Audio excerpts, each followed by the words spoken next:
Passez un bon moment avec Confessions sans concession by Léa et Keep Can, la canette refermable et nomade pour toutes vos envies. Bonjour Sophie. Bonjour Léa. Bienvenue. Welcome. Merci. Tu me la bise. Tout le plaisir est pour moi de te recevoir. Confession sans concession by Léa. C'est un sujet qui te correspond pas mal, la confession. Ah peut-être. On verra. Tout faire, en tout cas. Alors je t'en prie, assieds-toi.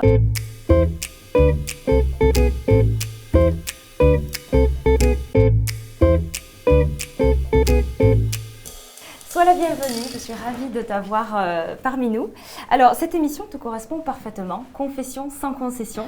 Tu vas pouvoir dire tout haut, tout ce que tu penses très fort. Alors, on va tout savoir sur toi. Alors, Sophie, est-ce que tu as toujours été intermittente du spectacle ?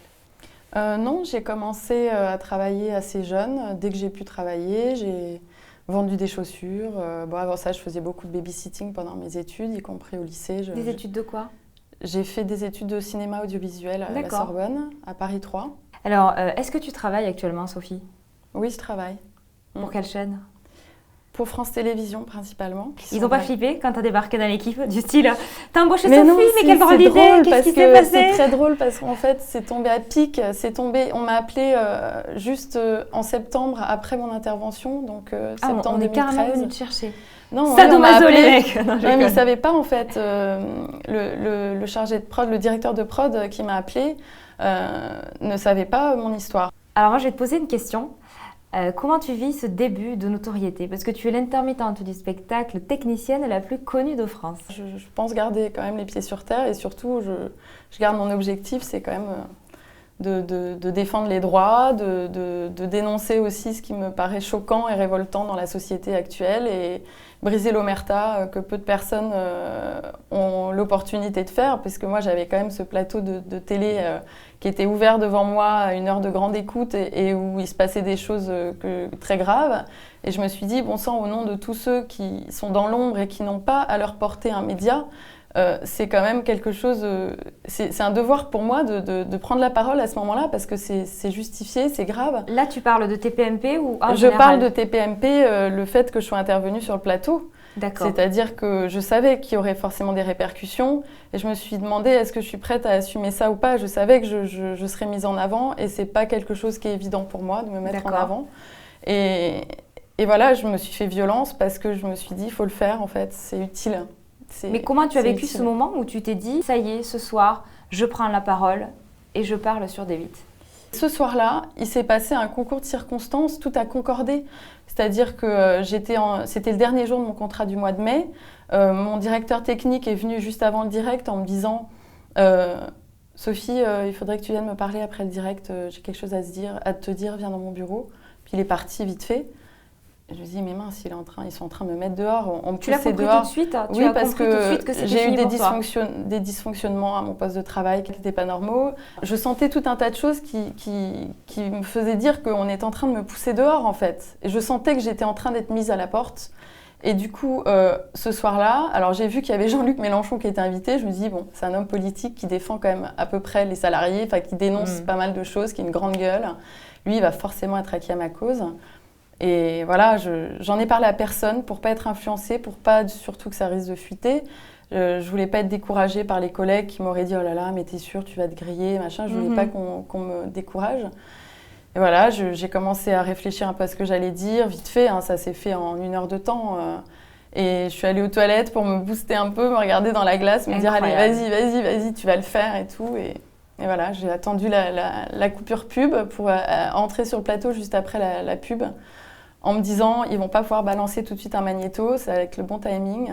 D'accord. Et je m'attendais à ce qu'ils essayent de couper ou de m'empêcher de parler, mais c'est vrai que j'ai eu le cœur qui battait à fond. J'étais au bord du plateau, sur les starting blocks, et je me suis mis comme ça et j'ai foncé en me disant, vas-y quoi, voilà. Mais une chose m'échappe, à aucun moment tu t'es adressé à Cyril dans les coulisses pour lui dire, j'ai besoin de parler, j'ai besoin de dénoncer ça, laisse-moi 30 secondes d'antenne. Je savais qu'il ne me laisserait pas la parole, évidemment. D'accord. Donc Cyril n'était pas au courant, tu as débarqué sur le plateau, tu as fait ton business et personne n'était au courant. J'ai voulu lancer l'alerte. Ouais. Voilà. Et ça a duré combien de minutes sur le plateau ? C'est passé hyper vite, je sais pas, 2-3 minutes. 2-3 minutes. 2 minutes, ouais. 2-3 minutes, je pense. Et qu'est-ce qui s'est passé juste après? Une fois que tu es sortie du plateau. Juste après... T'as repris ton poste à mode prompteur, tout va bien? Oui, j'ai repris mon poste. Ah oui, quand même. Exactement, j'ai fait l'émission d'après aussi qui était enregistrée. Et tout le monde, les techniciens m'ont sauté dans les bras en me disant « Putain Sophie, c'est génial, bravo, merci de dénoncer ». Il y en a qui ont été indifférents, qui ne savaient pas trop comment réagir. Qui n'osaient pas... je pense qu'intérieurement, il paraît que je suis leur héroïne à D8 dans les techniciens, mais bon... c'est vrai que... Bon, après, il y a certains chroniqueurs qui m'ont dit « Ouais, c'est bien ce que tu as fait, tu as raison et tout. » Il y a eu un peu tous ceux qui étaient présents, je me souviens même plus... Et Nora, je sais qu'Enora Malagré, elle en a fait des caisses, elle m'a pris dans les bras, oh, ma chérie, c'est super, mais bon, une semaine après, je l'ai entendue dans les coulisses via son micro qui était branché et que j'entendais en direct dire à Cyril, tu as vu l'intermittente, ce qu'elle raconte, on va la défoncer, on va la défoncer. Ouais, je pense que si elle a fait ça spontanément, ce qui compte le plus, je pense que c'est ce qu'elle a fait spontanément. Je pense que sur le moment, sans doute qu'elle devait être bluffée, qu'elle s'est dit elle a raison. Elle a relevé ton courage. Mais après, voilà. La production est passée par là et à mon avis, ils ont dû avoir peut-être des directives. Oui, et puis c'est vrai qu'après, j'ai aussi dénoncé le fait qu'Hanouna ne me soutenait pas, donc ça leur a pas plu. Et à la prochaine coupure pub, il s'est passé quoi? Cyril est venu, le producteur. Non, après, je crois que l'émission s'est terminée. Après, d'accord. Personne n'est venu me voir. Et à la fin de l'émission si, il y a mon directeur technique qui m'a dit faudra qu'on se parle. Ah, donc ça s'est fait... Le directeur technique, tout après l'émission, il m'a dit faudra qu'on se parle. Je dis oui, enfin, on va pouvoir peut-être parler des conditions de travail. Mais non. Et donc après, vous avez enchaîné la deuxième émission. Ouais, après, on a mangé au catering. Et là, c'est à cette période, à ce moment-là qu'on m'a volé ma pochette avec tous mes contrats que j'avais planqués sous mon clavier. J'avais cette pochette parce que je devais rencontrer un syndicaliste, un délégué du personnel pour essayer de montrer ma situation. Et du coup, j'avais cette pochette avec moi depuis 2-3 jours pour essayer d'argumenter mon dossier. Et en fait, cette pochette a disparu à l'heure du repas, pendant le repas entre les deux émissions. Voilà. Tout à l'heure, tu disais qu'Enora t'a sauté dans les bras, bravo, félicitations.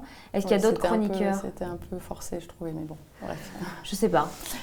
Mais bon, elle est tellement authentique et entière que spontanément, juste après l'émission, je pense que ça venait du cœur, entre guillemets, et qu'elle était franche. Bon. Après, une semaine après, si elle dit ça, bon... Oui, c'est ça. Ça a un peu terni ce souvenir-là dans mon esprit. Peut-être qu'effectivement, je pense sur le moment, elle était sincère. Je pense qu'elle était très sincère. Et donc, il y a d'autres chroniqueurs qui t'ont apporté un peu un soutien? Oui, il y en a quelques-uns qui m'avaient...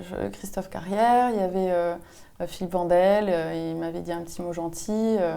Il y en a qui m'ont juste zappé, et voilà. Qui sont restés neutres aussi. Oui, qui sont juste... zappé, c'est un peu fort, mais simplement qui sont restés neutres. Indifférents. Voilà. Et lorsque tu es retournée à D8, bosser le lundi, comme tu le disais tout à l'heure... Alors, je suis arrivée à D8 avec mon badge. J'ai voulu badger et...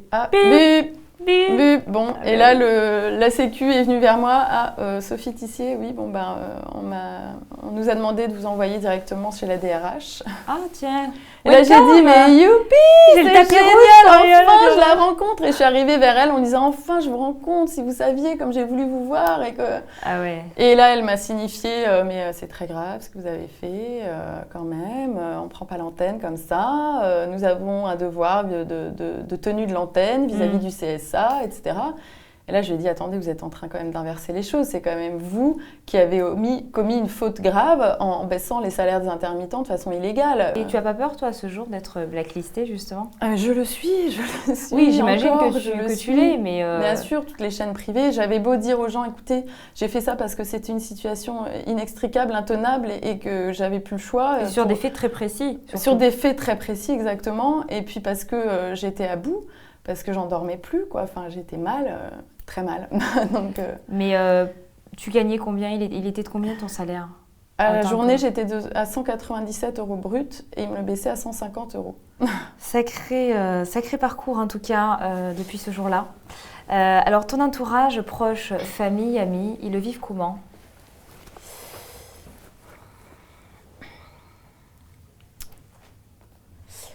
Ils me soutiennent.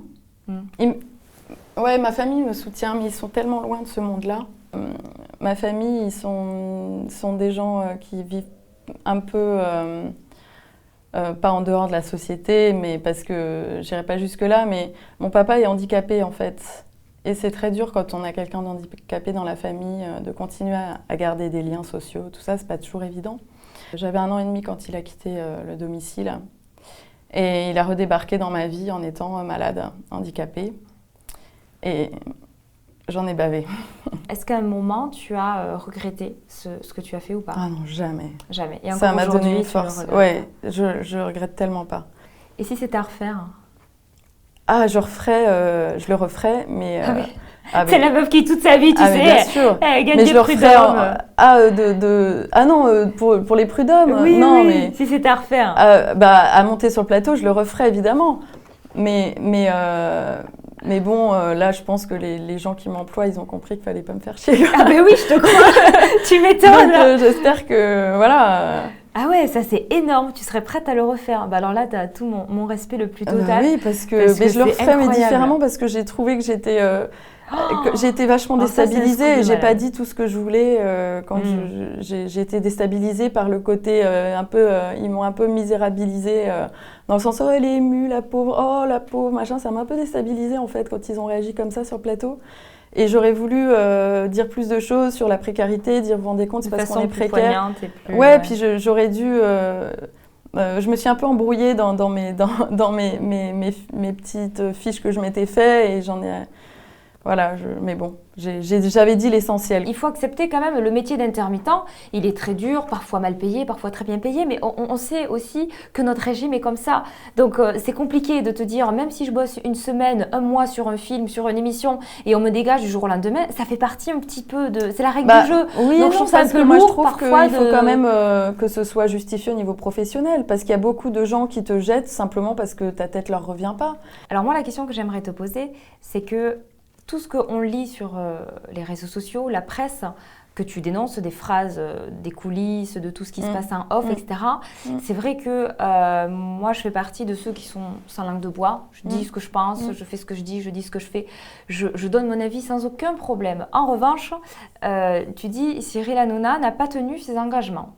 La première question que j'ai envie de te poser, c'est de te dire combien dans ce métier promettent des choses, disent des choses et ne les respectent pas. À mon sens, c'est 95%. Bon, je vais être sympa, je vais dire 90%. Ça excuse pas. Je vais dire 90%. Il y en a beaucoup, mais effectivement, si tu veux, mais je trouve... Enfin, moi, j'essaye de tu ne peux tenir pas, ma en fait, parole. si tu veux, moi, j'ai envie de te dire que tu ne peux pas reprocher à Cyril Hanouna de ne pas avoir tenu ses engagements et de le salir un petit peu trop que peut-être ce qu'il mérite sur ce sujet-là, dans le sens où tous les producteurs, tous les animateurs, tous les gens de ce métier, acteurs, cinéma, producteurs, off, pas off, qui tu veux, ne tiennent pas ces engagements et encore plus promettent des choses qui ne donnent pas derrière. Donc pourquoi lui en particulier? Parce que lui, je pense qu'il le fait à un degré bien supérieur. Non, mais après, ce qui se passe, c'est que ce que tu dénonces, sur les réseaux sociaux, c'est des choses que tu as vécues au sein de D8. Mais aujourd'hui, tu n'y es plus. Oui. Donc tout ce qui est dénoncé, des on-dit, des mon pote, ouais, mais mon pote, il m'a dit ça, machin. Tu sais très bien autant que moi que les gens déforment, les gens aiment brasser du vent, aiment transformer. Donc ce que tu dis au sein de D8... Il y a des gens qui peut-être exagèrent, mais au bout d'un moment, quand il y a, 20 personnes, 30 personnes qui corroborent ces dires et qui racontent la même chose, au bout d'un moment, tu te dis, bon, ben là, il n'y a pas de doute. Et c'est d'ailleurs ce qui s'est passé avec Society. Ils ont fait une enquête très sérieuse. Ils ont appelé plein de gens pour savoir si effectivement c'était juste des on-dit ou si c'était avéré. Voilà, et au bout d'un moment, quand tu as 30 personnes qui disent la même chose, se dire que 30 personnes mentent en concordance, c'est un peu beaucoup. Parce que c'est un peu la facilité de ne plus y être et de brasser des choses, alors que toi, tu les as pas vécues en direct. Parce que les gens, encore une fois, ils aiment brasser, ils aiment broder, ça les excite, tout ce phénomène, ce truc, ce machin. Mais à un moment donné, moi, j'aime bien remettre les choses dans leur contexte.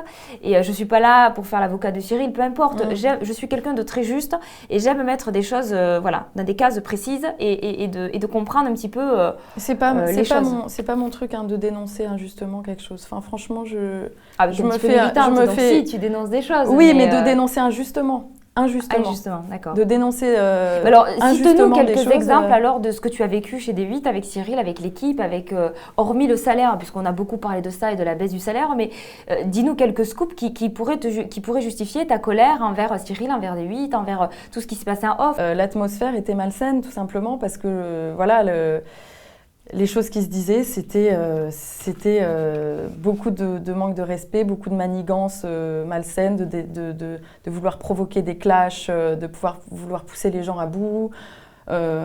Christophe Carrière m'a dit par exemple que pour lui ça lui glissait dessus et que pour lui il n'y avait pas de souci, qu'entre eux ils s'entendaient bien et qu'ils prenaient bien les choses et qu'il y avait pas que les clashs étaient mis en scène, enfin que c'était pas réellement que ça ne les heurtait pas, qu'ils ne se blessaient pas entre eux. De faire caca dans les chaussures de Bertrand Chameroy par exemple, je trouve que typiquement c'est quelque chose de pas acceptable. Donc ça même c'est vrai, pour jouer. Ça s'est passé. Mais pour oui, de vrai. ça s'est passé.